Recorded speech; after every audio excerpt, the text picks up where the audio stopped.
जय श्री राम। मैं रिवाराम नेमा आज रावण के वध के बारे में कुछ चर्चा करूंगा।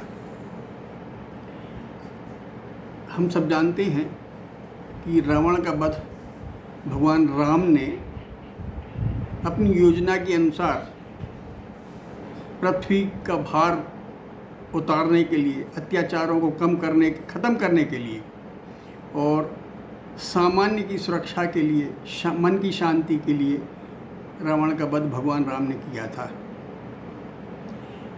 रावण बड़ा पराक्रमी था, बलवान था, विद्वान था, ज्योतिषी था, शंकर जी का भक्त था, तपस्वी था।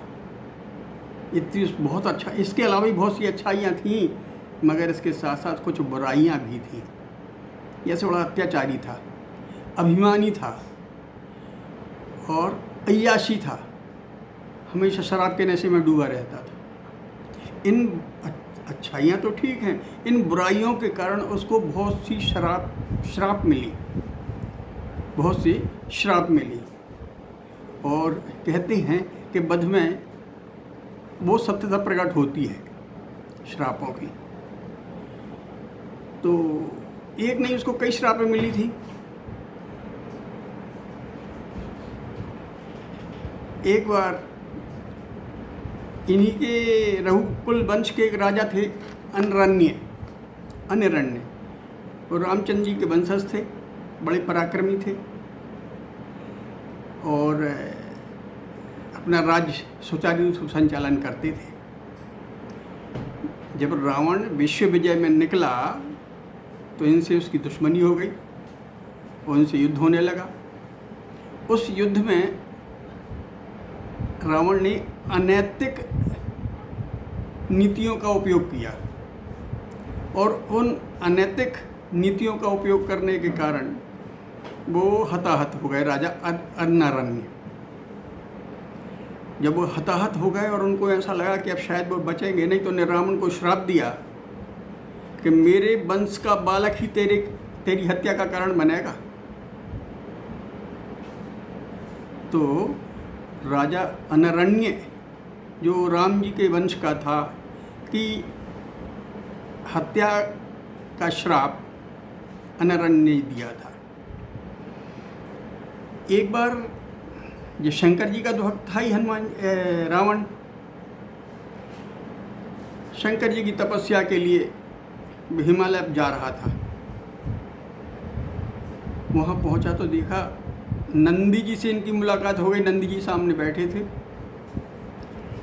नंदी जी को देखकर इनने उस नंदी जी से कहा कि आपका मुंह तो बंदरों जैसा है, और हंसने लगे, मजाक करने लगे, उपहास किया।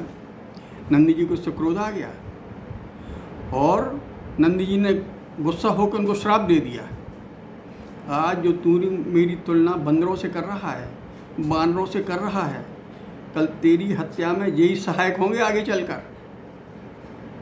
नंदी जी ने भी उनको श्राप दे दिया। रावण की पत्नी थी मंदोदरी, उसकी एक बहन थी माया, यानी रावण की साली, और माया का पति था संभर, यानी रावण का साड़ू भाई संभर था। एक बार राजा दशरथ निकले तो संभर से उनकी मुलाकात हो गई और किसी बात पर से इनमें आपस में युद्ध होने लगा। तो दोनों बलशाली थे, घनघोर युद्ध हुआ, मगर संभर नहीं बच पाया, संभर की मृत्यु हो गई।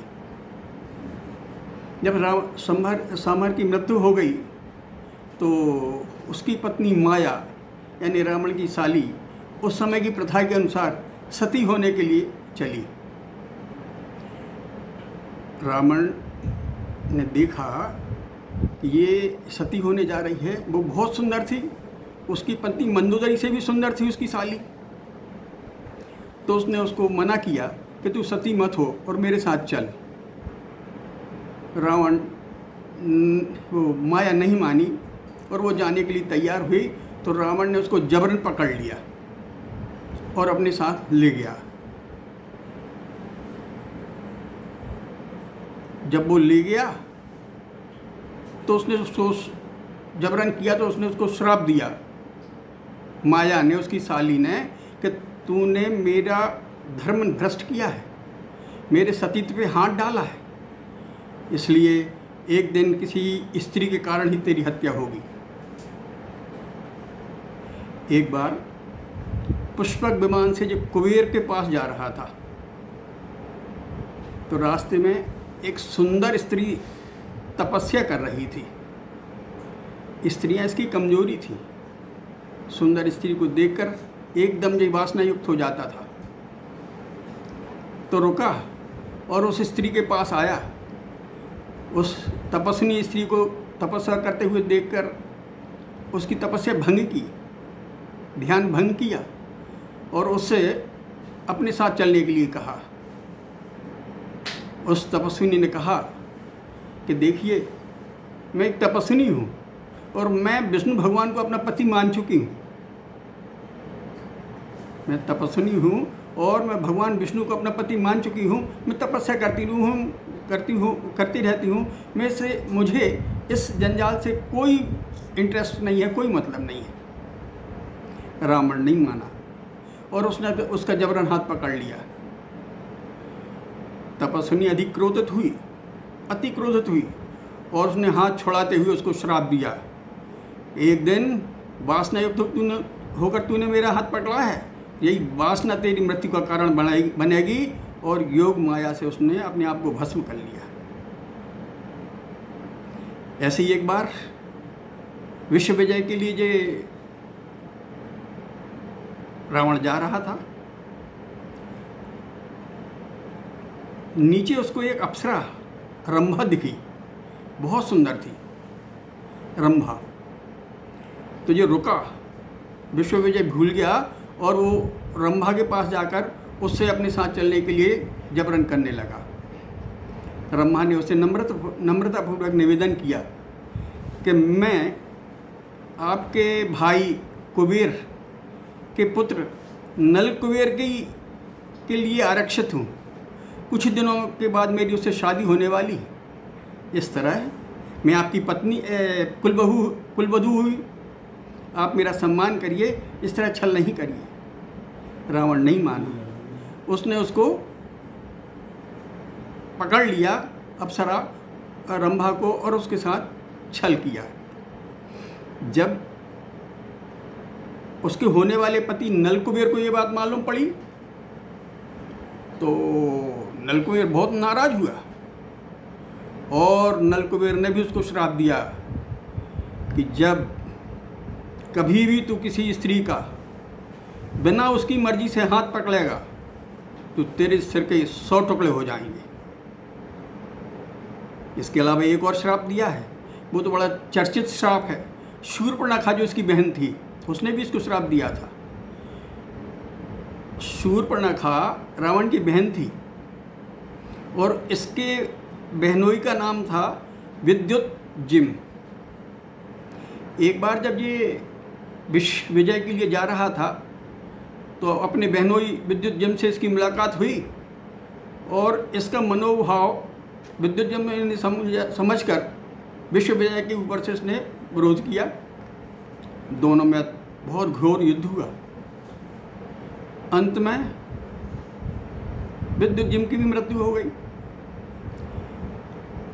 जब ये खबर शूर्पणखा को लगी कि मेरे पति विद्युतजिम की मृत्यु हो गई है, उसे बड़ा दुख हुआ। उसने बहुत विलाप किया और मन ही मन रावण को श्राप दे दिया कि एक दिन मैं ही तेरी मृत्यु का कारण बनूंगी। ये कथा तो हम बहुत सौ को मालूम है। इस तरह रावण को कई लोगों ने श्राप दिया था, जिसका भी एक कारण मृत्यु का बना। जय श्री राम।